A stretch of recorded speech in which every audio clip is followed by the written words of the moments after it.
वालेकुम दोस्तों, कामयाब लोगों की खूबियाँ या आदात की सीरीज़ के साथ तीसरे टॉपिक पे हम आ जाते हैं।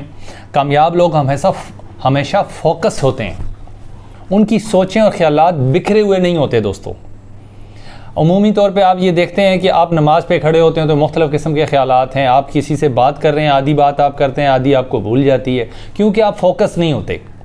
कामयाब लोगों की ये फितरत होती है कि वो जिस काम पे भी के साथ जुड़ते हैं उसके साथ डेडिकेशन के साथ जुड़ते हैं। मुस्तकिल मिजाजी उनका खासा होता है।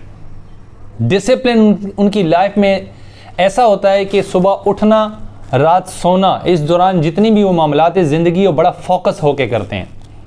उनको किसी को ये नहीं बताना पड़ता कि आपका वक्त ज़ाया हो रहा है, उनको लोगों को ये नहीं बताना पड़ता कि आप नहीं ये बात नहीं करनी थी। वो अपने बामकसद लाइफ को फोकस करके जी रहे होते हैं, बामकसद ज़िंदगी जीते हैं, बामकसद गुफ्तगू करते हैं, बामकसद काम करते हैं, बामकसद टाइम ज़ाया करते हैं, बामकसद चीज़ों पर टाइम लगाते हैं, बामकसद देखते हैं, बामकसद सुनते हैं, बामकसद लोगों के पास बैठते हैं, क्योंकि उनकी ज़िंदगी में फ़ोकस होता है मेरे दोस्तों। मुस्तकिल मिजाजी होती है, डिसिप्लिन होता है मेरे दोस्तों।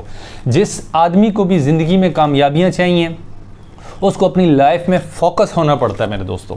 सोचें, बिखरी हुई सोचें और बिखरे हुए ख्यालात, कभी भी इस तरह का इंसान लाइफ में कामयाब नहीं होता।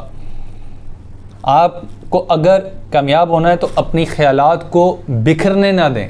इल्म को ज़रूर समेटें, किताबें ज़रूर पढ़ें, इल्म ज़रूर हासिल करें, अहले इल्म के पास बैठें, अहले इल्म से बातें करें, अहले इल्म से सीखें ज़रूर। इल्म को मत बंद करें, मगर अपनी सोचों को बिखरने मत दें। अपनी सोचों को समेटना सीखें, फोकस रहें। जब आप अपनी सोचों और ख्यालात को फोकस करना सीख लेते हैं तो आपने यकीनन एक कामयाब आदमी की आदत को अपना लिया, और यकीनन ये फोकस करने की जो आदत है ये आपको कामयाबी की तरफ लेके जाएगी। बहुत शुक्रिया दोस्तों, अस्सलाम वालेकुम।